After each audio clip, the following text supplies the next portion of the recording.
नमस्कार. हॅलो सह्याद्री या कार्यक्रमात सगळ्यांचं खूप मनापासून स्वागत.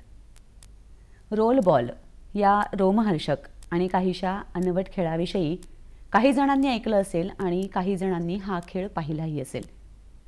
काही जणांनी असा शब्द मी अशासाठी वापरतेय की या खेळाचा जन्मच जेमतेम 2 दशकांपूर्वी झालाय आणि 2 दशकांपूर्वी जन्माला आलेला हा खेळ आज जवळपास जगातल्या 50 देशांपर्यंत पोचलेला आहे. या 50 देशांमध्ये अनेक खेळाडू तयार झालेले आहेत आणि पुण्यामध्ये याचे 2 विश्वचषकही झालेले आहेत. या वेगळ्या खेळाचा जन्म पुण्यातले प्रज्ञावंत आणि राष्ट्रीय पातळीवरचे खेळाडू प्रशिक्षक राजू दाभाडे सर यांच्यामुळे झालाय. ते ह्या खेळाचे जनक आहेत. हा खेळ पुण्यातून जागतिक पातळीपर्यंत पोहोचवण्यामध्ये सुद्धा दाभाडे सरांचा खूप मोठा वाटा, त्यांचा ध्यास, त्यांचं झपाटलेपण हे सारं कारणीभूत आहे. आंतरराष्ट्रीय रोल बॉल फेडरेशनचे ते सचिवही आहेत. आजचा हा कार्यक्रम दाभाडे सरांशी गप्पा मारण्याची संधी घेऊन आलेला आहे. सर नमस्कार. नमस्ते मॅडम. या कार्यक्रमात तुमचं खूप मनापासून स्वागत. थँक्यू. एक खेळ नवेपणाने निर्माण करण्यासाठी जी एक दृष्टी लागते, जी एक सर्जकता लागते, ती पण तुमच्यामध्ये आहे आणि त्याचा प्रत्यय सगळ्यांनी घेतलेला आहे. हा जो वेगळ्या वाटेवर जाण्याचा दृष्टिकोन असतो त्याचा काही वारसा तुम्हाला लहानपणापासून मिळालेला आहे का तुमच्या प्रवासात हे सगळं घडत गेलं आहे? काय सांगाल या बालपणाविषयी किंवा तुमच्या घडणीविषयी? ॲक्सिडेंटली घडलं असं म्हटलं तरी चालेल, कारण प्रत्येक वेळेला म्हणजे इवन आता आमच्या स्कूल कॉलेजच्या लेवलला पण जेव्हा आम्ही खेळत होतो मग त्यावेळेला म्हणजे कबड्डी, खो खो, ॲथलेटिक्स, नंतर मग मी जुडो पण खेळत होतो. या गोष्टी खेळत असताना बऱ्याच काही गोष्टी या खेळता खेळता शिकायला मिळाल्या. बऱ्याच गोष्टी काही खेळ पाहताना म्हणजे ऑब्झर्वेशन करताना शिकायला मिळाल्या आणि त्यावेळेला ह्या इझी गोष्टी होत्या आणि इझी आपण करू शकत होतो, त्यामुळे आपण त्यावेळेला मी करत गेलो. त्याच्यानंतर मला जेव्हा म्हणजे की मी माझ्या स्पोर्ट्समधनंच खेळत स्पोर्ट्स टीचर झालो आणि स्पोर्ट्स टीचर झाल्यानंतर मग अगोदरच सगळ्या खेळांची माहिती होती बऱ्याचपैकी.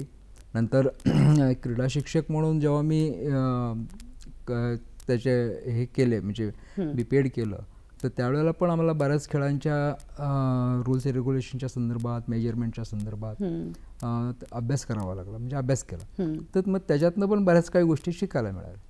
मला वाटतं सर तुम्ही जेव्हा विद्यार्थी दशेत किंवा खेळत होतात तर त्यावेळेला वेगवेगळ्या स्पर्धा बघायला जाणं असाही एक छंद होता ना तुम्हाला? बऱ्याच वेळेला काही गोष्टी ज्या आहेत त्या आपल्याला प्रत्यक्षात ग्राउंडवरती गेल्यानंतर ते खेळ पाहिल्यानंतर आणि त्यातल्या त्यात काही खेळाडू असे असतात की खूप म्हणजे त्यांच्याकडे असं टॅलेंट असतं की ते आपल्याला तिथे जाऊन बघणं आणि प्रत्यक्षात मॅचच्या दरम्यान बघणं हे फार महत्त्वाचं असतं. त्यामुळे मी प्रत्येक वेळेला बऱ्याचशा कबड्डीच्या स्पर्धा असतील, खो खोच्या स्पर्धा असतील, इव्हन बाकी जुडोच्या, स्विमिंगच्या, ॲथलेटिकच्या मॅरेथॉन्स वगैरे असतील तर त्यावेळेला मी आवर्जून त्या म्हणजे पार्टिसिपेट पण व्हायचो आणि नाही पार्टिसिपेट व्हायला आलं तर आपण पाहायला जायचं की पाहून त्यातनं आपण बऱ्याच काही गोष्टी शिकायचं आणि बरेच चांगले चांगले जे स्टार खेळाडू असतात त्यांना जवळून पाहणं, मग त्यांच्याबरोबर इंटरॅक्शन करणं, ह्या गोष्टी पण त्या तिथे होत असतात. त्यामुळं जाणं आणि प्रत्यक्षात बघणं हे फार महत्त्वाचं असतं आणि मी ते त्यातूनच मला त्याची चांगली आवड निर्माण होत गेली आणि नंतर क्रीडा शिक्षकानंतर मग हा रोल बॉलचा प्रवास. क्रीडा शिक्षक व्हायचं हे ठरवलं होतं? क्रीडा शिक्षक व्हायचं ठरवलं होतं म्हणण्यापेक्षा मला क्रीडाची आवड असल्यामुळं, प्रत्येक खेळाची आवड असल्यामुळं मी त्या छंद म्हणून मी तिकडे वळालो. अच्छा. आणि मग त्याच्यामधूनच असं घडलं की जे तुम्ही आता निरीक्षण आणि खेळ बघण्याची आवड, खेळण्याबरोबरच याच्यातून तुम्ही ज्या खेळाचा शोध लावलात तर तो क्षण तुम्हाला तुमच्या मुलांसोबत ग्राउंडवरती सापडलेला क्षण आहे आणि तो एक खूप वेगळा आणि उत्सुकतेचा विषय आहे, तर त्याविषयी सांगा ना. जेव्हा मी शाळेमध्ये आमची महाराष्ट्र एज्युकेशन सोसायटीची बालशिक्षण मंदिर इंग्लिश मिडियम स्कूल आहे, कोथरूडमध्येच आहे, तर त्या शाळेमध्ये जेव्हा मी क्रीडा शिक्षक म्हणून काम करत होतो तर त्यावेळेला स्कूल पिरियडमध्ये तर म्हणजे स्कूल टाईममध्ये तर आमचे PTचे पिरियड असायचेच, पण त्याच्या व्यतिरिक्त आम्ही सकाळी शाळा भरायच्या अगोदर आणि संध्याकाळी शाळा सुटल्यानंतर आम्ही एक्स्ट्रा क्लासेस घ्यायचो. ते एक्स्ट्रा क्लासेस घेताना तिथे बास्केटबॉलचे क्लासेस, स्केटिंगचे क्लासेस, व्हॉलीबॉलचे क्लासेस असे आम्ही तिथे घ्यायचो. ते घेत असतानाच बास्केटबॉलचा बॉल माझ्याकडे आला, आम्ही स्केटिंग करत होतो, मुलं माझ्याबरोबर स्केटिंग करत होते. तर त्यावेळेला आम्ही म्हणजे तेच सांगतो की अशा काही गोष्टी आहेत की त्या घडल्यानंतर त्याचा जो काही आपल्याला चांगला त्याच्यातनं परिणाम साधला गेलेला दिसला, तर ते म्हणजे महत्त्वाचं झालं की बॉल आला, बॉल घेतला, आम्ही ड्रिबल करत गेलो, नंतर परत त्यांना देऊन टाकला, परत नंतर मग आम्ही त्यांच्याकडनं मागून घेतला, आम्ही आमची लेवलने प्रयत्न केला. त्यावेळेला माझ्या शाळेतले बरेचसे विद्यार्थ्यांनी पण ते एन्जॉय केलं. मग मला असं वाटलं की अरे हे एवढे चांगले एन्जॉय करत आहेत बॉल बरोबर, तर बघूया त्यातनं यांना एक फन असं काहीतरी आपण देऊयात. आणि ते फन म्हणून मी करायला गेलो आणि त्याचं खूपच चांगलं म्हणजे आज खूपच मोठ्या प्रमाणात आज त्याचा विस्तार झाला आहे. स्केटिंग करणारी मुलं आणि बास्केटबॉल ह्या दोन गोष्टींमधून तुम्ही एक गंमत म्हणून खेळ घेतलात मुलांचा. हो, अक्षरशः म्हणजे सांगतो ना की आम्ही आमची प्रॅक्टिस करायचो. प्रॅक्टिस करत असताना बॉल घेऊन मुलांना परत की राऊंड मारायचे, तर बॉल घेऊन ट्रिपल करत राऊंड मारायचे, मग एक राऊंड, 2 राऊंड, मग नंतर दोघांनी एकमेकाकडे पास देत जायचं. असं करत करत त्यांना मुलांना त्याची फार गोडी निर्माण झाली. आणि नंतर मी थोडा फुटबॉलचा इतिहास पाहिला, बास्केटबॉलचा इतिहास पाहिला की हे खेळ आता आज ऑलिम्पिकमध्ये आहेत, पण ते खेळ कसे तयार झाले नाही, त्याविषयी थोडासा अभ्यास केला. आणि अभ्यास केल्यानंतर मला वाटलं की बाबा आपण बघूयात आता पण असं काहीतरी करून, म्हणजे असं आता काहीतरी नवीन गेम, आता 21 सेंचुरीमध्ये आपण आहोत आणि याच्यातनं जर एखादा चांगला गेम तयार होत असेल तर पाहूयात, प्रयत्न करूयात. म्हणून मग मी त्याच्यावरती 2000 ते 2002 पर्यंत मी म्हणजे ते सगळं रूल रेग्युलेशन कसे म्हणजे फ्रेम करण्यामध्ये, मग त्याच्यासाठी लागणारा समजा गोल पोस्ट काय असायला पाहिजे, काय साईजचा असायला पाहिजे, मग त्याचं ग्राउंड किती मेजरमेंटचा असायला पाहिजे, मग त्याचा डी एरिया कसा असायला पाहिजे, पेनल्टी थ्रो कशा असायला पाहिजे, हे सगळ्याचं थोडा म्हणजे अभ्यास करून शेवटी ते पूर्ण फायनल केलं. फायनल करून मुलांच्याकडनं म्हणजे माझ्या शाळेमध्येच मी त्यांच्याकडनं प्रॅक्टिस करून घेतली. सुदैवाने त्यावेळेला माझ्या शाळेच्या म्हणजे प्रिन्सिपालच्या अगोदर होनवाड मॅडम होत्या, नंतर डॉक्टर सुनीता भागवत आल्या, त्यांनी आणि आमच्या शाळेच्या शिक्षकांनी पण मला त्यावेळेला चांगला सपोर्ट केला. नंतर ह्याचे सगळं details me sports authority of India म्हणजे जे साई आपण म्हणतो, तर साईला पाठवले आणि त्यांना सांगितलं की असं असं मी गेम डेव्हलप केलेली आहे आणि ह्याचं आपल्याला लॉन्चिंग करायचं आहे. तर लॉन्चिंग करताना म्हटलं की तुमच्याकडची जर काही लोक आली म्हणजे क्रीडा अधिकारी आले तर बरं होईल. या एका वेगळ्या खेळाविषयी आपण जाणून घेणार आहोत. सुरुवात तर फार सुंदर झालेली आहे, उत्सुकता वाढवणारी आहे, पण आत्ता घेतो आहोत एक छोटासा ब्रेक. छोट्याशा विश्रांतीनंतर हॅलो सह्याद्री या कार्यक्रमात पुन्हा एकदा सगळ्यांचं खूप मनापासून स्वागत. पहिल्या क्षणीचा खेळ तिथपासून एका नियमबद्ध खेळापर्यंत येण्यासाठीचा प्रवास जो होता तो कसा होता? जेव्हा मी बॉल घेऊन स्केटिंगचे राऊंड मारत होतो, बॉल आला, बॉल घेतला, स्केटिंगचे राऊंड मारले, राऊंड मारता मारता असं लक्षात आलं की मुलं म्हणजे जे आमचे विद्यार्थी होते जे प्रॅक्टिस करत होते स्केटिंगची, तर ते खूप एन्जॉय करतायत. म्हणजे त्यांना खूप त्यातनं आनंद मिळतोय.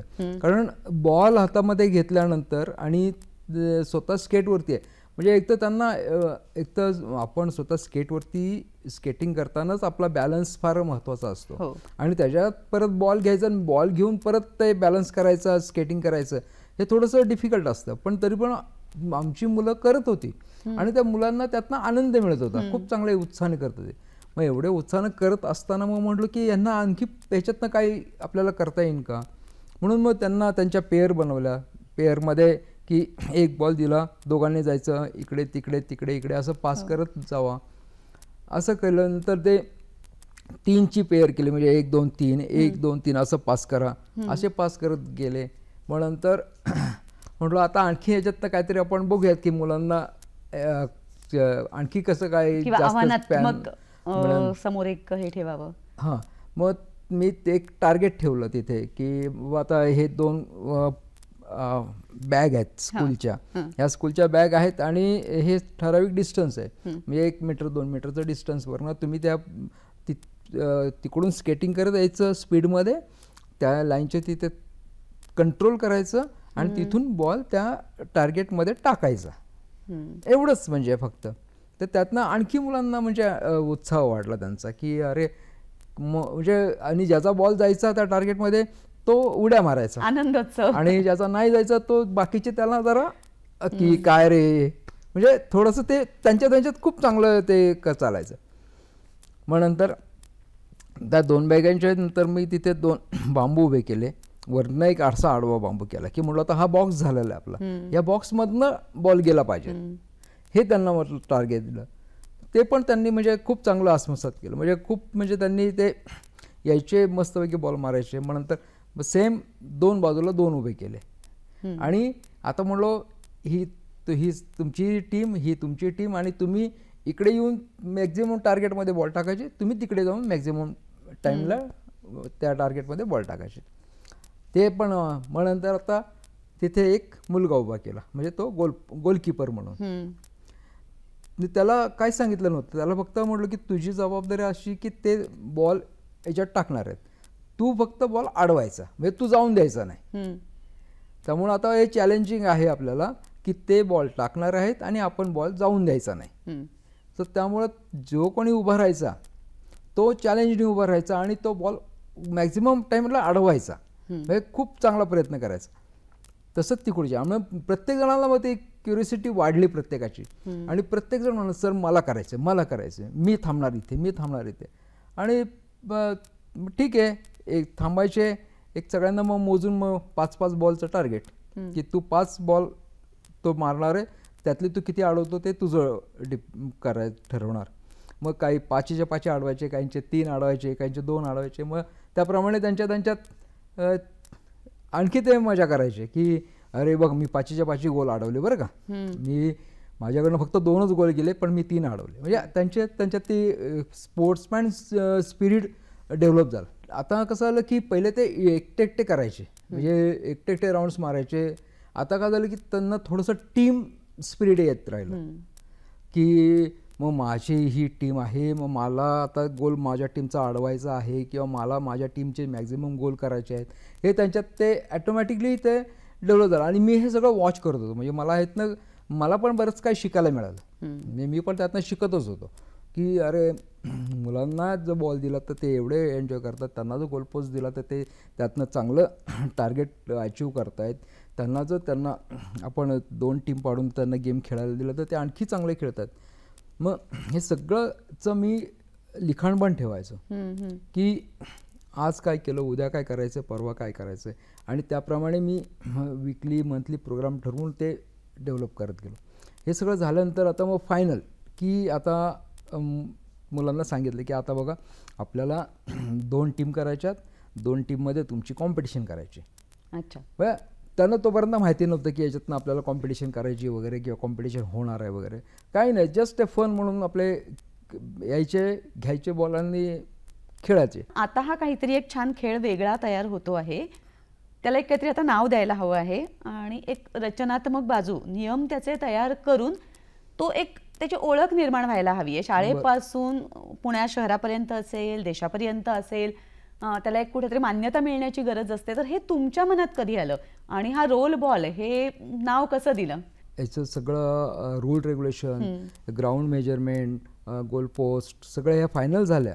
हे फायनल झाल्यानंतर याचा सगळा प्रस्ताव जो आहे तो मी म्हणजे sports authority of India SAI sports मिनिस्ट्रीकडे पाठवला आणि त्यांना ही कन्सेप्ट सांगितले. त्याच्या अगोदर हे पाठवण्याच्या अगोदर मी माझे शाळेचे प्रिन्सिपल, शाळेचे सगळे पालक, माझे सगळे शिक्षक म्हणजे माझ्याबरोबरचे त्या सगळ्यांच्या बरोबर मी हे शेअर केलं की आपण असं असं केलेलं आहे, असं असं करतो आहे आणि आता हे आपण साईला पाठवूयात की जेणेकरून त्यांचं जर समजा अप्रुव्हल मिळालं आणि त्यांचे जर कोणी क्रीडा अधिकारी पुण्यात आले हे गेमचं ऑब्झर्व करायला तर आपल्या दृष्टीने फार बरं होईल. आणि मग सगळे पालक म्हणले की सर काही हरकत नाही, तुम्ही सांगा आम्हाला काय तयारी करायची ती आम्ही तयारी करतो. शाळा आणि प्रिन्सिपल मॅडम म्हटलं की काही काळजी करू नको, आम्ही तुझ्याबरोबर आहोत, काय मदत लागेल ते आपण सगळी करू. ती प्रक्रिया काय होती नेमकी? नाही, साईची प्रक्रिया म्हणजे साईला मी ही कन्सेप्ट पाठवली की आम्ही असं असं एक गेम डेव्हलप केलेली आहे आणि ह्याचं आम्हाला प्रदर्शनीय सामने घ्यायचे, लॉन्च करायचं आहे. तर त्यासाठी जर तुमचे क्रीडाधिकारी आले तर आम्हाला फार आनंद होईल. अच्छा, म्हणजे तुमचे क्रीडाधिकारी थोडक्यात पाठवा असं आम्हाला म्हणायचं होतं. ते काय पहिल्या पात्रात झालं नाहीये, त्याचा फॉलोअप बराच घ्यावा लागला. म्हणजे जवळजवळ 6 ते 8 महिने मी त्यांच्या फॉलोअप घेत होतो. नंतर मग काही अधिकारीचे म्हणजे रिटायर झाले, मग ते दुसरे माणूस आले, मग दुसरं आल्यानंतर त्याला परत ABCD पासून सांगावं लागलं. हे सगळं करत त्याला जवळजवळ 6-8 महिने गेले. आणि नंतर मग एक अधिकारी होते म्हणजे जे डायरेक्टर DG, तर DG होते, त्यांना ती कन्सेप्ट त्यांनी फारच मनावरती घेतली, त्यांना खूपच आवडली आणि त्यांनी तुरंत क्रीडा संचालक म्हणजे स्पोर्ट्स डायरेक्टर आणि प्रोजेक्ट ऑफिसर, तर हरमिलापी क्रीडा संचालक म्हणून ते आले स्पोर्ट्स डायरेक्टर आणि प्रोजेक्ट ऑफिसर म्हणून MS त्यागी होते. तर MS त्यागी म्हणून आले पुण्यामध्ये आणि त्यांच्या समोर ह्या गेमचं लॉन्चिंग केलं. त्यावेळेला प्रदीप रावत पुण्याचे खासदार होते, तर ते सुद्धा होते. नंतर महाराष्ट्र क्रीडा म्हणजे युथ अँड अफेअर्स आहे, तर त्याचे डायरेक्टर, डेप्युटी डायरेक्टर हे सगळे होते, कारण आम्ही बालेवाडीचाच इव्हेंट घेतला होता. त्यामुळं सगळे आले होते, बरेचसे क्रीडाप्रेमी लोक आले होते आणि त्या सगळ्यांच्या समोर 2 फेब्रुवारी 2002 याचं बालेवाडीमध्ये आम्ही लॉन्चिंग केलं. आणि त्यावेळेला जे स्पोर्ट्स डायरेक्टर आणि स्पोर्ट्स ऑफिसर आले होते, आताच जे आमचे MS त्यागी सर आहेत, ते MS त्यागी सर आता खो खो फेडरेशनचे सेक्रेटरी आहेत आणि आता जो वर्ल्ड खो खो चॅम्पियनशिप होती आहे दिल्लीमध्ये, तर त्याचे ते मेन इन्चार्ज आहेत. पण ह्या लोकांनी त्यावेळेला ते आले, त्यांनी पाहिलं आणि त्यांनी ह्या गेमला खरोखर चांगलं भवितव्य आहे, असा गेम होऊ शकतो हे त्यांनी आम्हाला म्हणजे ठामपणे सांगितलं. म्हणजे हा लॉन्चिंगचा क्षण हा एका अर्थाने साफल्याचा क्षण होता, दुसऱ्या बाजूनी शासन मान्यतेसाठीचा तो एक प्रात्यक्षिक होतं आणि लोकमान्यतेसाठी लोकांसमोर खेळ जाणं, तेव्हाच लोकांचं प्रेम मिळेल आणि अधिकाधिक खेळाडू तयार होतील, असं एक तिहेरी गोष्ट या निमित्ताने साधली गेली. या सुरुवातीनंतरचा जो जगभरात पोहोचण्याचा प्रवास आहे तो दाभाडे सरांकडून आपण जाणून घेणार आहोत. आत्ता घेतो आहोत एक छोटीशी विश्रांती. छोट्याशा विश्रांतीनंतर हॅलो सह्याद्री या कार्यक्रमात सगळ्यांचं खूप मनापासून स्वागत. सर, तुम्ही या खेळाचं लॉन्चिंग केलं आणि शासकीय अधिकारी किंवा वेगवेगळे क्रीडाप्रेमी त्याच्यासाठी आले होते. तर एखादा नवीन खेळ जेव्हा रुजवायचा आहे, तो एका शहरापासून जगापर्यंत न्यायचा आहे, तेव्हा मान्यतेची जी प्रक्रिया आहे ती काय होती आणि ती तुम्ही कशा कशा टप्प्यांनी पुढे गेलात, याची उत्सुकता आहे फार. मान्यताचा जो प्रकार आहे तो काही सहजासहजी होत नाही कुठल्याही गोष्टीचा. त्यासाठी आपल्याला खूप डॉक्युमेंटेशन करावं लागतं, खूप त्याच्यावरती R&D रिसर्च खूप करावा लागतो.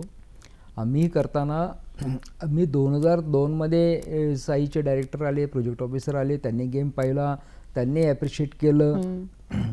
म्हणजे आम्हाला मान्यता मिळाली असं नाही, त्यांनी ॲप्रिशिएट केलं की ओके चांगलं आहे, चांगली कन्सेप्ट आहे, तुम्ही आणखी चांगली याचे आता चांगली डेव्हलपमेंट करा.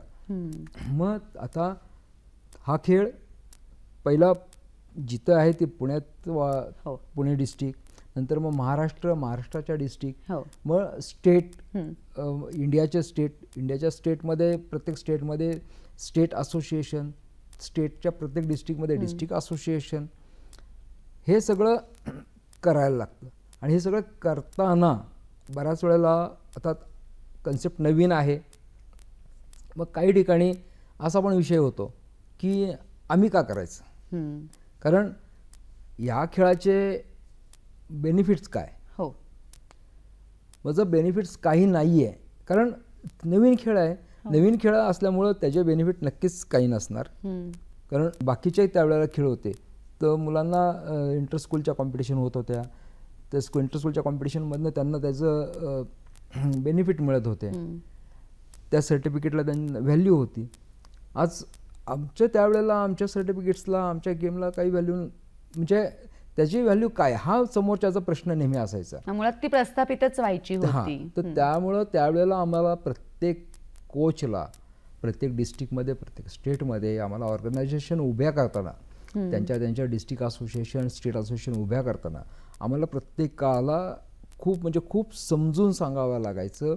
वेळेप्रसंगी त्यांना आम्हाला खूप काही मदत करावी लागायची की बाबांनो तुम्ही हे करा, ही तू जिल्हा संघटना तयार कर, तुला आम्ही आमच्याकडनं कोच पाठवतो, आम्ही कोच पाठवून तुम्हाला तिथे तुमच्या मुलांना तयार करतो, तुमची टीम तयार करतो. प्रत्येक स्टेटमध्ये पण सेम की स्टेट असोसिएशन तयार कर, तुला काही मदत लागली तर आम्ही मदत करतो. अशा स्वरूपाने प्रत्येक डिस्ट्रिक्टमध्ये, प्रत्येक स्टेटमध्ये आम्ही पहिल्या असोसिएशन रजिस्टर केल्या. म्हणजे चॅरिटी कमिशनरकडं आपल्याला आपल्या इंडियामध्ये की चॅरिटी रजिस्ट्रेशनकडे ते रजिस्टर करावं लागतं. तर आम्ही त्या पद्धतीने त्या सगळ्या केल्या. हे सगळं झाल्यानंतर आता याच्या इव्हेंट व्हायला पाहिजेत. डिस्ट्रिक्ट इव्हेंट व्हायला पाहिजे, स्टेट इव्हेंट व्हायला पाहिजे, नॅशनल इव्हेंट व्हायला पाहिजे.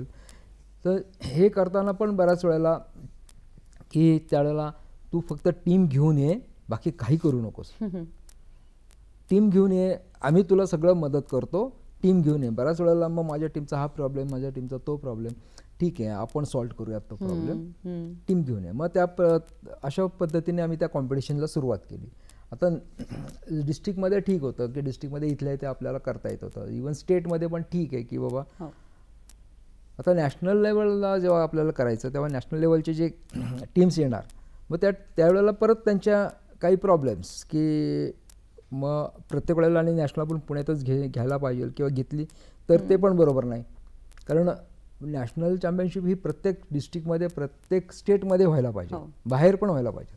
मग बाहेर होताना तिथे की बाबा तू फक्त ग्राउंडची अरेंजमेंट कर, बाकी सगळे आपण बघूयात. तू फक्त ग्राउंड येतो, तुझ्या शाळेमध्ये बास्केटबॉलचं कोर्ट असेल तरी चालेल, आपण त्याच्यावरती आपण कॉम्पिटिशन करूयात. तर अशा स्वरूपाने त्या राज्यामध्ये आम्ही गेलो, त्या राज्यामध्ये तिथे जाऊन कॉम्पिटिशन अरेंज केलं, त्यांच्या स्टेट चॅम्पियनशिप, नॅशनल चॅम्पियनशिप, आणि त्यांच्या टीम्स तयार करून.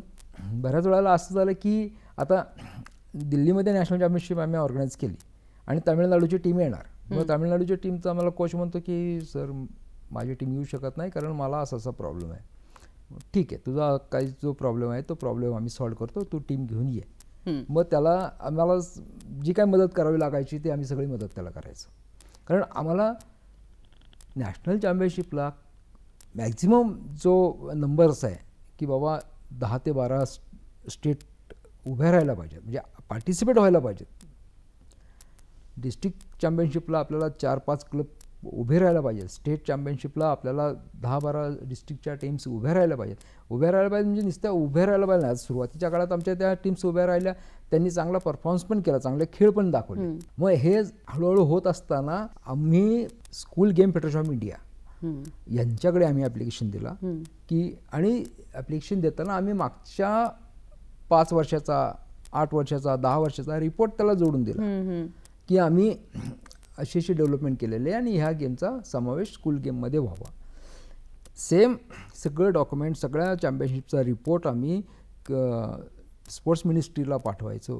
प्रत्येक कॉम्पिटिशनचा रिपोर्ट स्पोर्ट्स मिनिस्ट्रीला पाठवायचा की आमचं हा नॅशनल इव्हेंट झाली, ही नॅशनल इव्हेंट झाली, त्याचं सगळं म्हणजे चॅम्पियनशिपचा सगळा रिपोर्ट आम्ही त्यांना पाठवायचो. आणि त्यांच्याकडनं मग आता की आम्ही असं असं गेम डेव्हलप झालेली आहे, इतक्या नॅशनल झालेले आहेत, एवढे स्टेट पार्टिसिपेट झालेले आहेत, एवढ्या टीम्स खेळलेल्या आहेत, एवढ्या स्टेटमधनं चांगला रिस्पॉन्स मिळतोय, आता आम्हाला मान्यता द्या. एखादा खेळ म्हटलं की प्रचंड मोठं अर्थकारण आहे आणि मुळात तुमच्या एका माणसाला अनेक माणसं जोडली जाणं, कारण प्रचंड कार्यकर्त्याच्या भावनेने काम करणारी माणसं गरजेची आहेत. तर हा इतक्या स्तरावरचा हा जो सगळ्यांना घेऊनचा प्रवास आहे, तर माणूस, अर्थकारण आणि डॉक्युमेंटेशन या तीनही गोष्टी तुम्ही एकट्याने कशा गोळा केल्यात आणि कुठले कुठले हात तुम्हाला मदतीला आले?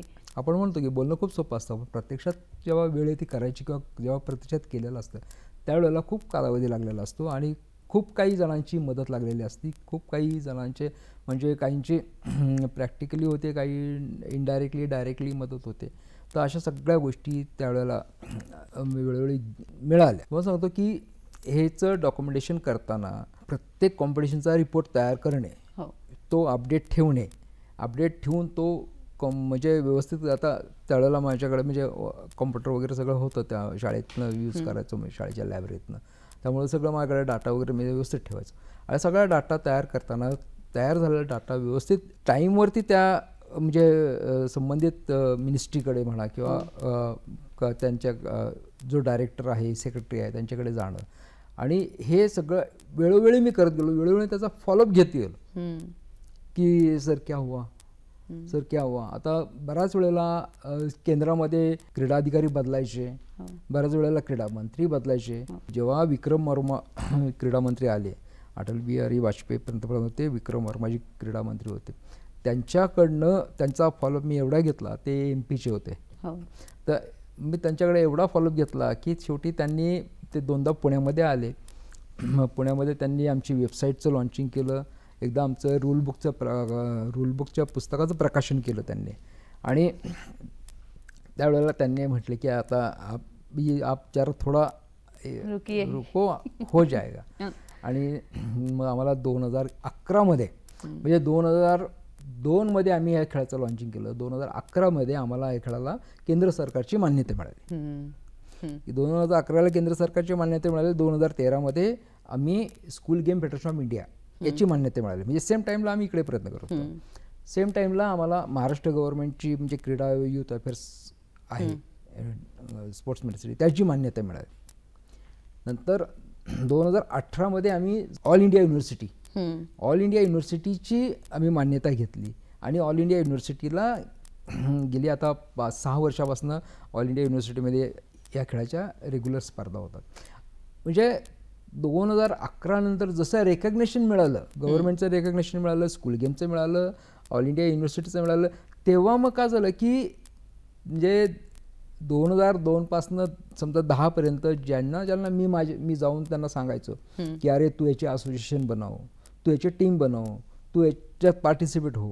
तर त्यावेळेला त्या लोकांना याच्यात काय आहे किंवा ह्याच्यातनं काय मिळणार म्हणून त्या काही लोकांनी केलं, पण काही लोकांनी नाही केलं. अशीच आणखी माहिती आपण समजून घेणार आहोत, पण आत्ता घेतो आहोत एक छोटीशी विश्रांती.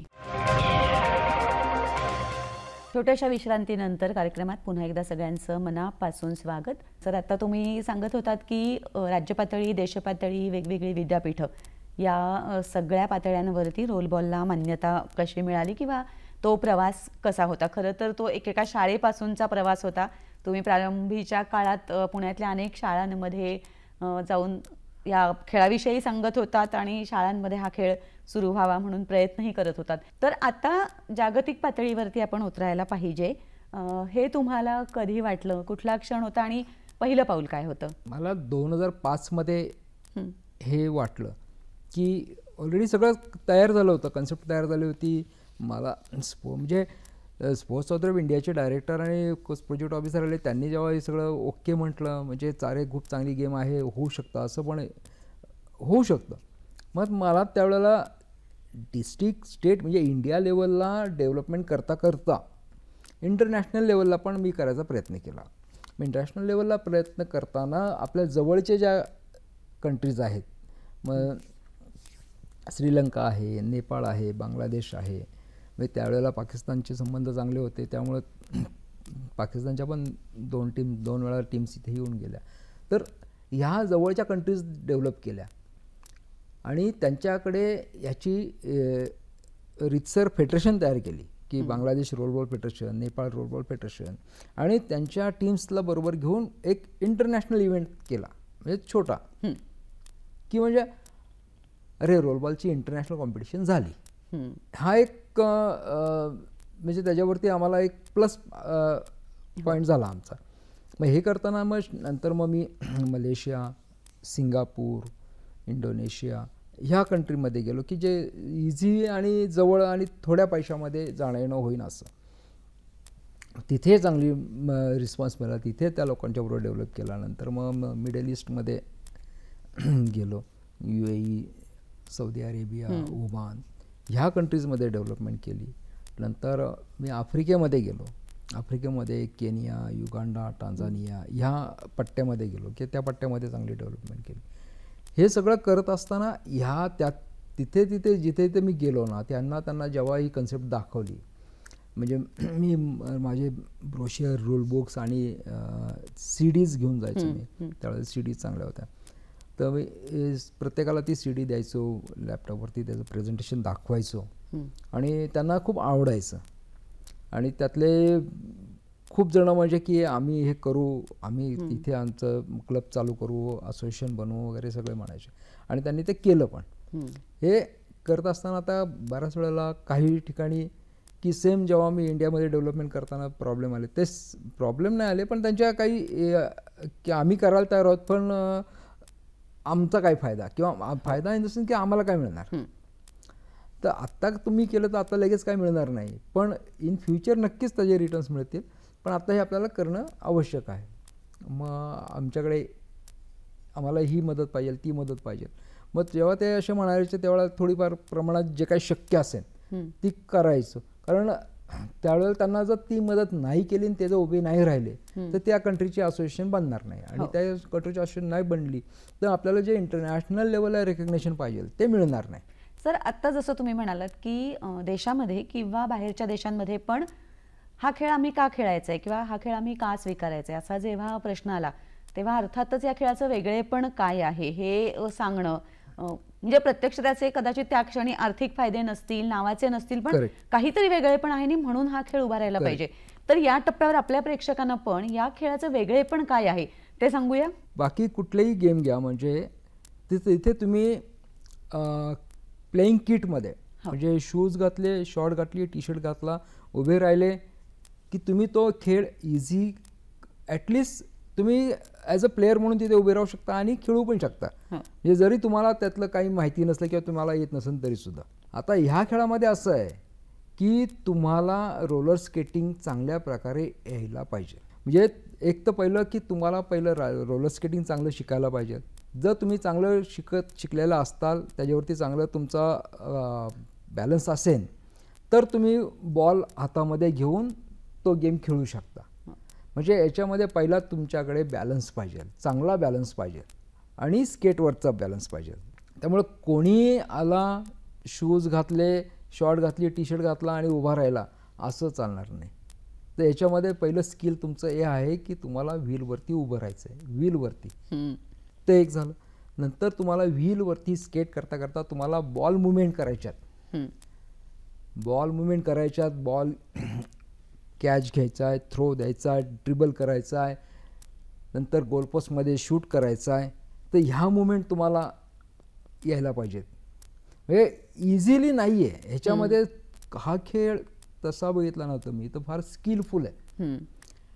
म्हणजे ॲडव्हान्स टेक्निक, ॲडव्हान्स स्किल याच्यामध्ये खूप आहे. आणि हे खेळताना आमचे खेळाडू म्हणजे एवढे प्रचंड उत्साहाने खेळतात. आता स्केटवरचा बॅलन्स पाहिजे तुम्हाला, बॉल ड्रिबल करताना बॉल ड्रिबल करता आलं पाहिजे. ह्याच्यामध्ये तुम्हाला जेव्हा प्रत्यक्षात कॉम्पिटिशन खेळता त्या कॉम्पिटिशनमध्ये तुम्हाला जेव्हा ग्राउंडची मेजरमेंट आहे त्या ग्राउंडच्या मेजरमेंटमध्ये इथे हा तुमचा गोलपोस्ट आहे, ह्या गोलपोस्टमध्ये इथे एक डी आहे, ह्या डीच्या तुम्हाला तिकडून म्हणजे तुम्ही एकमेकांना पास देत डी पर्यंत येत आहे, डीच्या बाहेर तुम्हाला कंट्रोल करायचं आहे तुमचा स्पीड. आणि कंट्रोल करून झाल्यानंतर तुम्हाला तो बॉल गोलपोस्टमध्ये शूट करायचं आहे. इथे गोलकीपर आहे तो अडवायला, म्हणजे इझी बॉल जाणार नाही आहे. पण थोडक्यात काय तर तुम्हाला स्पीड घ्यायचं आहे. स्पीड घेऊन तुम्हाला इथे कंट्रोल करायचं आहे, लाईनच्या अगोदर कंट्रोल करायचं आहे. कंट्रोल केल्यानंतर तुम्हाला शूट करायचं आहे. शूट केल्यानंतर जर तुमचा कंट्रोल गेला, बाय चान्स तुम्ही जर त्या डीला टच केलं तर तुमचा गोल तो काउंट होत नाही. म्हणजे हे त्यातलं स्किल आहे. अधिक कौशल्यांची मागणी करणारा हा खेळ आहे. म्हणजे ज्या खेळाची वैशिष्ट्ये जी आपण म्हणतो ती त्या अर्थाने या खेळामध्ये अधिक अपेक्षित आहे. 100%. या एका टप्प्यानंतर याचा प्रसार होत गेला, 50 देशांपर्यंत तुम्ही पोहोचलात आणि मग एका क्षणी तुम्ही विश्वचषक स्पर्धा पण आयोजित केलीत, कारण अर्थातच तो पुढचा टप्पा होता मान्यतेच्या दृष्टीने.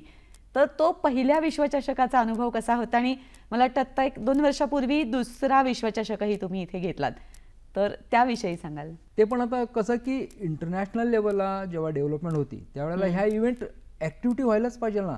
जर ॲक्टिव्हिटी जर नाही झाल्या तर इंटरनॅशनल लेवलला तुम्हाला कोणी विचारणारच नाही.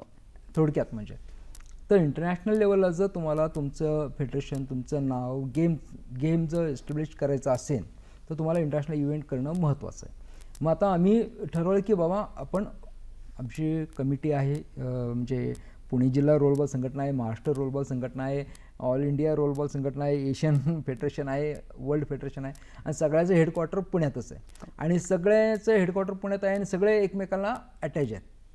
तर आम्ही डिसाईड केलं की आपल्याला आता वर्ल्ड लेवलला याचं प्रमोशन करण्याच्या दृष्टीने एक वर्ल्ड चॅम्पियनशिप घेणं आवश्यक आहे. मग वर्ल्ड चॅम्पियनशिप, मग वर्ल्ड कप आपण त्याला म्हणूयात. आणि वर्ल्ड कप आम्ही 2011मध्ये पुण्यामध्ये बालेवाडीमध्ये घेतला.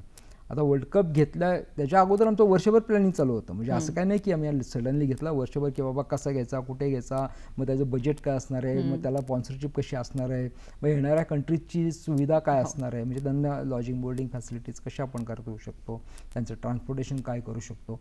तर ह्या सगळ्या गोष्टीचा आम्ही पूर्णपणे चांगला विचार केला, नियोजन केलं. आणि पुण्यामध्ये 2011मध्ये आम्ही पहिला वर्ल्ड कप बालेवाडीमध्ये घेतला.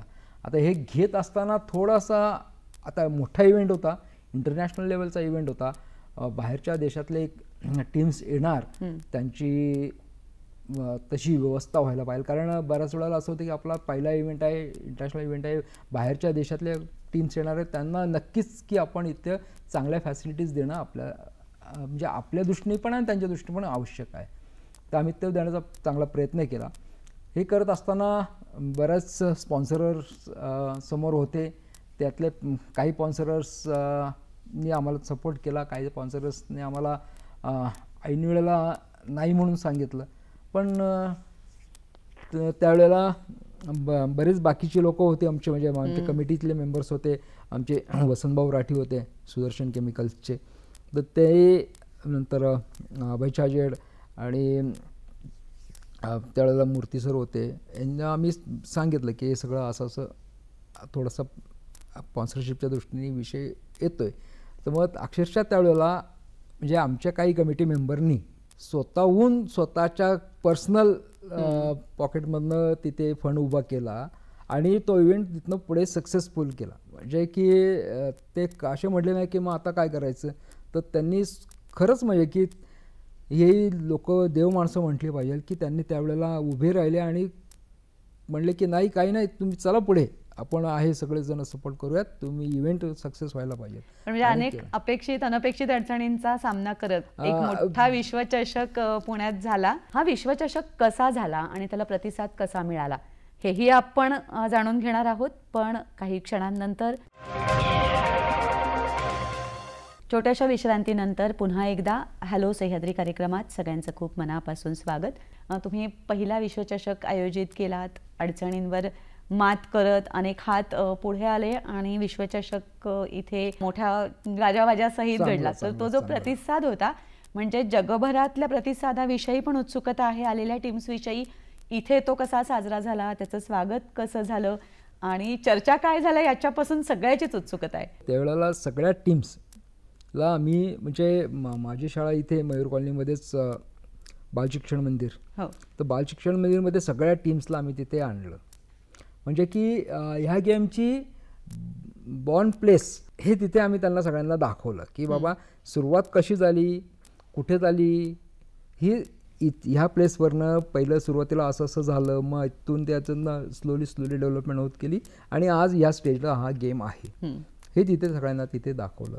नंतर तिथे आम्ही आमच्या ऑडिटोरियममध्ये तिथे सगळ्या टीम्सचं वेलकम केलं. सगळ्यांना म्हणजे तिथे सगळ्यांचा पाहुणचार झाला चांगला.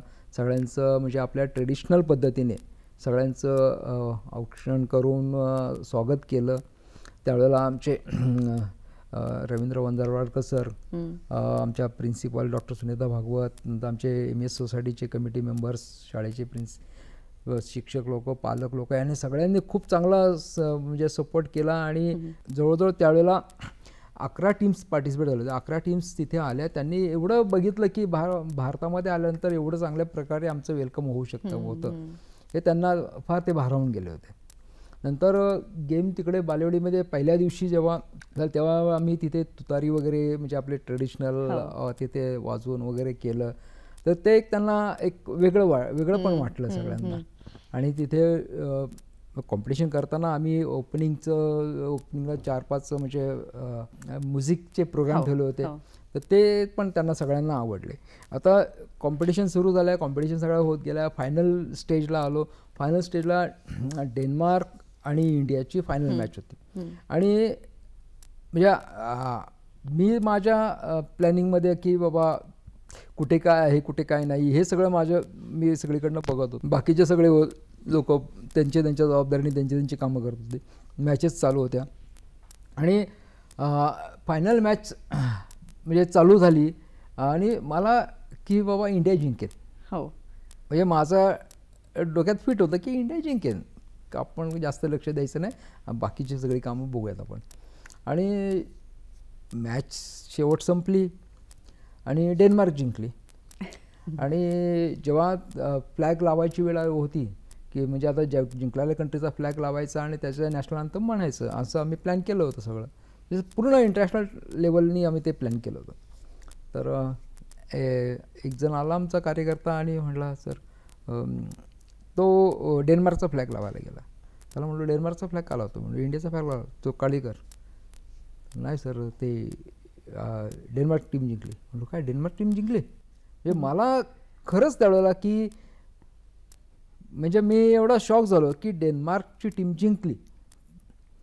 आणि मला दोन्ही आता माझ्या बाजू होत्या की एकतर आपण हारलो ह्याचं वाईट वाटत होतं आणि डेन्मार्क जिंकली ह्याचं पण मला थोडंसं समाधान होतं. कारण म्हणजे मी थोडासा म्हणतो ना आपण दगड ठेवायचा आणि पुढे जायचं. आणि आपल्या देशात रुजलेला खेळ दुसऱ्या देशात इतका रुजतो की तिथली टीम येऊन आपल्यालाच म्हणजे मी अक्षरशः म्हणतो ना की थोडासा हे आला दबाव, पण मी म्हटलं की ठीक आहे डेन्मार्क जिंकली ना काही हरकत नाही, बरोबर झालं. म्हणजे आपल्याला कळलं की बाबा आपल्यापेक्षा ती लोक हा खेळ आणखी चांगल्या प्रकारे खेळू शकतात. म्हणजे आपल्याला एक मेसेज क्लिअर मिळाला की बाबा हा गेम खूप चांगला आहे, ती लोकांनी ॲप्रिशिएट केले, त्यांनी ॲक्सेप्ट केले आणि ते आता याच्यात आणि एका जिद्दीने खेळत आहेत आणि तिथले खेळाडू तयार होत आहेत. डेन्मार्क, बेल्जियम, बेलारूस ह्या कंट्रीज अतिशय खूप चांगल्या प्रकारे खेळत होते. मग तिथून पुढे मात्र मग सगळे बाकीच्या कंट्रीजमधले पण चांगल्या ऑफर्स यायला लागल्या की बाबा आम्ही खेळ डेव्हलप करतो, आमच्याकडे फेडरेशन द्या, आम्ही याची डेव्हलपमेंट करतो. आणि नंतर केनियाने वर्ल्ड कप घेतला, बांगलादेशने वर्ल्ड कप घेतला, इंडियामध्ये परत झाला आणि चांगला रिस्पॉन्स मिळाला. जवळजवळ 40 कंट्रीज पार्टिसिपेट होऊ लागल्या. म्हणजे 11ची संख्या आपल्याचकडच्या दुसऱ्या विश्वचषकाला 40 पर्यंत संख्या झाली. आणि आता हा खेळ 50पेक्षा जास्त देशांमध्ये ऑलरेडी खेळला जातोय. याच्यात तुम्हाला मी इंडिया लेवलचं रेकग्नेशनचं सांगितलं. आम्ही इंटरनॅशनल ऑलिम्पिक कमिटीची याला मान्यता कशी घ्यायची, कारण आता गेम झालेला आहे, चांगला सेट झालेला आहे, सगळीकडे सगळ्या कंट्रीमध्ये आहे. इंटरनॅशनल ऑलिम्पिकची मान्यता घेण्यासाठी आम्ही एशियन ऑलिम्पिक कमिटीची मान्यता घेण्यासाठी आम्ही आता प्रयत्न करतोय. आणि त्यासाठी स्पोर्ट्स ॲकॉर्ड म्हणून एक एक्झिबिशन असतं दरवर्षी जे इंटरनॅशनल ऑलिम्पिक कमिटी ऑर्गनाईज करते.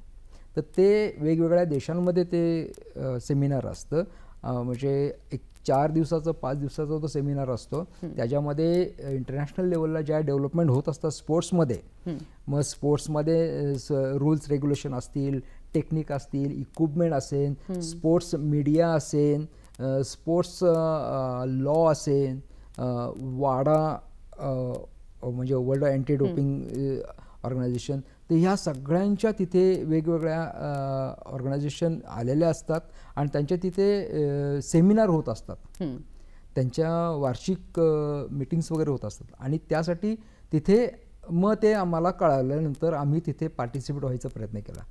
आता गेली जवळ 7 वर्ष आम्ही लागोपाठ त्या सेमिनारला जातो म्हणजे आमची टीम जाते आणि तिथे असं असतं की मोठा मेळा असतो तो आणि प्रत्येक फेडरेशन त्यांचं प्रेझेंटेशन तिथे देत असते.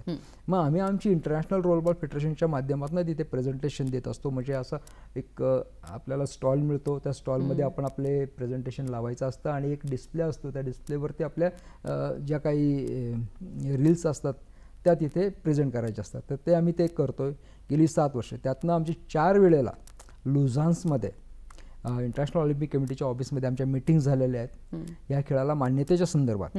कारण आता बघा की आपण एवढं सगळं केलेलं आहे, जर इंटरनॅशनल ऑलिम्पिकची मान्यता जर नाही मिळाली, त्यांचं रेकग्नेशन नसेल, तर परत आपण म्हणजे ठीक आहे की खेळ चालू आहे, खेळ चालू राहील, खेळाला काही प्रॉब्लेम नाही आहे, पण जर त्याचे रेकग्नेशन मिळालं तर म्हणजे घी में शक्कर म्हणतो ना, तसं होणार आहे. त्यामुळे ती मान्यता आपल्याला महत्त्वाची आहे आणि त्या मान्यतेसाठी आज आम्ही आता प्रयत्न करतो. गेली 7 वर्षापासून आम्ही प्रत्येक स्पोर्ट्स अकॅडमीला पार्टिसिपेट होतोय.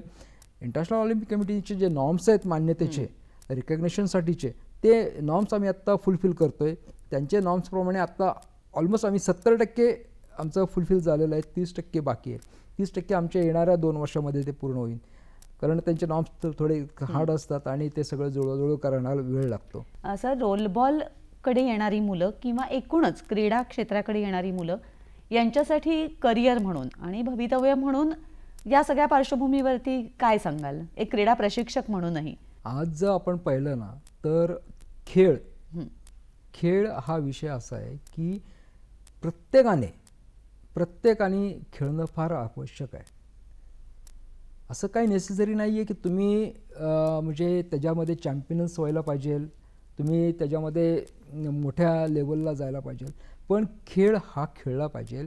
ॲटलिस्ट आपल्या ज्या 24 तासामध्ये 1 तास तरी आपण खेळ खेळला पाहिजे, मैदानावरती जायला पाहिजे. मैदानावरती प्रत्यक्षात 30 मिनटं तरी कमीत कमी आपले स्वतःचे सेल्फ एक्झरसाइज हालचाली ह्या केल्या पाहिजे. रनिंग, जॉगिंग, जम्पिंग, स्किपिंग, आणि 30 मिनटं तुम्ही तो पर्टिक्युलर खेळ, मग तुम्ही काही खेळा, स्विमिंग करा, बॅडमिंटन खेळा, कबड्डी खेळा, खो खो खेळा, रोलबॉल खेळा, हे कमीत कमी म्हणजे मी एक कमीत कमी म्हणतो ते 1 तासभर मधले 30 मिनटं तुमचे एक्झरसाइज, 30 मिनटं गेम खेळा आणि स्वतः पहिले फिट राहा, तंदुरुस्त राहा. आज तुम्ही जर बघितलं ना तर मुलांच्याकडे, म्हणजे मी काल परवाच एक कपिल देवची क्लिप ऐकली, टेन्शन असतं, मुलं म्हणतात, विद्यार्थी म्हणतात टेन्शन असतं. आता 10वी-12वीतली मुलं काय म्हणतात, ते टेन्शन आहे. टेन्शन कसलं तुम्ही सांगा की पॅरेंट्स फी भरतायत, पॅरेंट्स त्याला सगळ्या सुविधा घरात देत आहेत, सगळा त्याचा खर्च पॅरेंट्स करतायत, ह्याला टेन्शन कसलं, ह्याला फक्त अभ्यास करायचा आहे. पण ते सुद्धा जर टेन्शन असेल तर मग काय म्हणजे ह्या वयामध्ये. आणि तुम्ही जर ग्राउंडवरती गेलात ना तर ग्राउंडवरती तुम्हाला इनडायरेक्टली किंवा डायरेक्टली तुम्हाला हे शिकायला मिळतं की तुम्ही जिंकलात तर तुम्ही आनंदी पण होऊ शकता आणि हारलात तर तुम्ही का हारलात म्हणून तुम्ही त्याच्यासाठी जिंकण्याचा प्रयत्न करू शकता. कारण ग्राउंडवरती तुम्हाला खरं की हे कोणी शिकवत नाही, हे 4 भिंतीमध्ये कोणी शिकवत नाही किंवा शिकायला मिळत नाही आपल्याला. पण ग्राउंडमध्ये जेव्हा आपण आपली हार होती ती हार कशी पचवायची आणि ती पचवून पुढे कसं जायचं हे शिकायला मिळतं. जिंकल्यानंतर पण आनंद होतो, पण ह्या सगळ्या गोष्टी ज्या आहेत त्या जेव्हा आपण प्रत्यक्षात ग्राउंडवरती जाऊ तेव्हाच आपल्याला ते शिकायला मिळतात. जगणं शिकायला मिळतं, जगण्याला सामोरं जाण्याची दृष्टी येते. आणि करिअर म्हणून काय सांगाल? तुम्ही ह्याच्यामध्ये चांगलं करिअर करूच शकता, 100% करू शकता. आज बघा की इंटरनॅशनल लेवलला जेवढ्या ऑलिम्पिक्स गेम आहेत किंवा बाकीच्या इंडिजिनस गेम आहेत, आज स्पोर्ट्स मिनिस्ट्रीने रोलबॉल इंडिजिनस गेम म्हणून ते मान्यता दिली, समावेश केलेला आहे. तर ह्या गेम्स तुम्ही जर खेळलात तर ह्याच्यातनं तुम्हाला तुमचं करिअर म्हणजे तुम्हाला सांगतो मॅडम की आज government of India sports quota आहे, त्या स्पोर्ट्स कोट्यामध्ये खेळाडूंना स्पेशल स्पोर्ट्स कोटामध्ये सर्व्हिस देते चांगल्या चांगल्या ठिकाणी. म्हणजे इन्कम टॅक्समध्ये म्हणा, तुमच्या रेल्वेमध्ये म्हणा, बँकेमध्ये म्हणा, बाकीचे जे गव्हर्नमेंटचे मोठे मोठे ऑफिसेस आहेत तिथे या मुलांना खेळाडूंना तिथे स्पोर्ट्स पर्सन म्हणून चांगल्या लेवलला त्यांच्या एज्युकेशनप्रमाणे त्यांच्या जे काय त्यांचं कडे कला आहे त्याप्रमाणे त्यांना तिथे जॉब मिळत आहेत. आज एवढे चांगले जॉब्स मिळत आहेत, त्यांना स्कॉलरशिप मिळते. त्यांचं जर समजा 10वी-12वीची मुलं असेल तर त्यांना स्पोर्ट्स कोट्यामध्ये पुढचं शिक्षणासाठी ॲडमिशन मिळतं आहे. इंजिनिअरिंगसाठी म्हणा, मेडिकलसाठी म्हणा, वेगवेगळ्या स्टेट गव्हर्नमेंटचे त्यांना पुरस्कार मिळत आहेत. जसं आपल्याकडे छत्रपती पुरस्कार आहे तसे प्रत्येक राज्यामध्ये असे पुरस्कार आहेत. ते पुरस्कार मिळतात त्यांना, तिथे कॅश अवॉर्ड मिळत आहेत. तर हे एक त्यातला भाग आहे. म्हणजे हे सर्वांनाच मिळणं असं पण नाही आहे. पण जे पुढे जातात किंवा ज्यांना मिळतं त्यांना मिळतं, पण ज्यांना नाही मिळत ते नक्कीच आनंदी राहतात कारण ते फिजिकली फिट राहतात. सर, या सगळ्या प्रवासात तुमचे जे सहकारी म्हणून व्यक्ती उभ्या होत्या त्यांच्याविषयी काय सांगाल? माझ्याबरोबर मॅडम तुम्हाला सांगतो की सगळ्यात सुरुवातीपासून महाराष्ट्र एज्युकेशन सोसायटी, मूर्ती सर, वंजारवाडकर सर, गोरे सर, विनीत कुबेर सर, हे आमच्या सोसायटीचे सगळे पदाधिकारी त्यावेळेला ते अध्यक्ष होते संस्थेचे. नंतर आमच्या शाळेच्या Honwad madam, doctor Sunita Bhagwat madam, Durve madam, बाकीचे सर्व शिक्षक माझ्या शाळेच्या शिक्षकांव्यतिरिक्त माझे पुणे जिल्ह्यातले इतर शाळेतले जे शिक्षक होते, मग मिलिंद क्षीरसागर असेल, तिथे संजय कांबळे असेल, नंतर आनंद यादव असेल, पोतनीस असेल, बरीच नावं घेता येईल की अशी लोक त्यावेळेला सगळ्यांनी सहकार्य केलं. आणि सर्वात महत्त्वाचं म्हणजे पालक लोक एवढे ठामपणे पाठीशी उभे राहिले. आज ही मुलं जी त्यावेळेला ज्यांनी डेमॉन्स्ट्रेशन दिलं ती मुलं आज यातली जवळजवळ 90% मुलं हे फॉरेनमध्ये आहेत. आज ते मोठे मोठे इंजिनियर वगैरे झालेले आहेत आणि ते तिथे जॉब करत आहेत. पण तरीसुद्धा त्यांना की ते म्हणतात की ह्या खेळाची सुरुवात आम्ही केली. मोठ्या अभिमानाने ते तिथे बोलतात की या खेळाची सुरुवात आम्ही केली. आणि जे नंतर खेळात आले ते म्हणतात की आम्ही हा खेळ खेळलेलो आहे किंवा आम्ही हा खेळ खेळत होतो. ही एक म्हणजे माझ्या दृष्टीने ना की फार महत्त्वाची गोष्ट. आणि त्यात आमचे वसंतभाऊ राठी म्हणजे सुरुवातीला की वर्ल्ड कपच्या वेळेला जे मोठा प्रॉब्लेम आला होता म्हणजे फायनान्सचा, तर तो राठी सरांनी सॉल्व्ह केला. तर असे आदेश बांदेकर आहेत. तुम्हाला सांगतो की आत्ता गंमत की आम्हाला बाणेरला रोलबॉलच्यासाठी स्मार्ट सिटीची जागा आहे. तर बाणेरला स्मार्ट सिटीनी ती जागा खेळायला म्हणून अक्वायर करून ठेवली होती. आम्ही ॲप्लिकेशन केला, आमच्या संस्थेला ती जागा मिळाली. त्यावेळेला आम्हाला म्हणजे त्या संबंधी खात्याचे मंत्री एकनाथ शिंदेजी होते आणि मुख्यमंत्री हे होते उद्धव ठाकरे होते. तर त्यांनी ती जागा म्हणजे तिथपर्यंत आम्ही पोचलो कारण आमचे जिल्हा संघटनेचे अध्यक्ष गजानन थरकुडे, तर त्या माध्यमातून तिथपर्यंत पोचलो. तिथे ती जागा आम्हाला अलॉट झाली. मग जागा मिळाली, पण मग त्याच्यावरती बांधकाम कसं करायचं किंवा कोणी करायचं हा प्रश्न होता. पण मग आम्हाला सांगितलं की जागा तुम्हाला दिलेली आहे, बांधकाम तुम्ही तुमच्या ह्यानी करा, कारण नंतर ती जागा दुसऱ्या रिझर्वेशनला जाईल. म्हणून आम्ही आमच्या खर्चाने ती जागा डेव्हलप केली. मग डेव्हलप करायच्या वेळेला आम्ही चंद्रकांतदादा पाटील त्यांना आम्ही बोलवलं आणि त्यांच्या हस्ते त्या स्टेडियमचं आम्ही बनवायला सुरुवात केली. आणि ते स्टेडियम आम्ही 6 महिन्यामध्ये तयार केलं. 6 महिन्यानंतर परत दादांना आम्ही बोलवलं आणि दादांच्या हस्ते त्याचं उद्घाटन केलं. आणि जेव्हा आम्ही आत्ता शेवटचा वर्ल्ड कप घेतला त्यावेळेला आम्हाला चंद्रकांतदादा पाटलांनी म्हणजे ते मिनिस्टर आत्ता पण आहेत त्यावेळेला पण होते, त्यांनी आम्हाला खूप मोठा सहकार्य केलं. ही एक यशोगाथा आहे सर की तुम्ही पुण्यातून जगापर्यंत एक खेळ ज्याचा जन्मच तुमच्या सर्जकतेतून झाला आणि आज जगभर हा खेळ खेळला जातो आहे. एकापासून सुरू होऊन बघता बघता कारवा बन गया अशी ही यशोगाथा आहे. हा सगळा प्रवास आज तुम्ही आम्हाला सांगितलात, आज दूरदर्शनच्या स्टुडिओत तुम्ही आलात, यासाठी तुमचे खूप मनापासून आभार. धन्यवाद. Yes madam, thank you.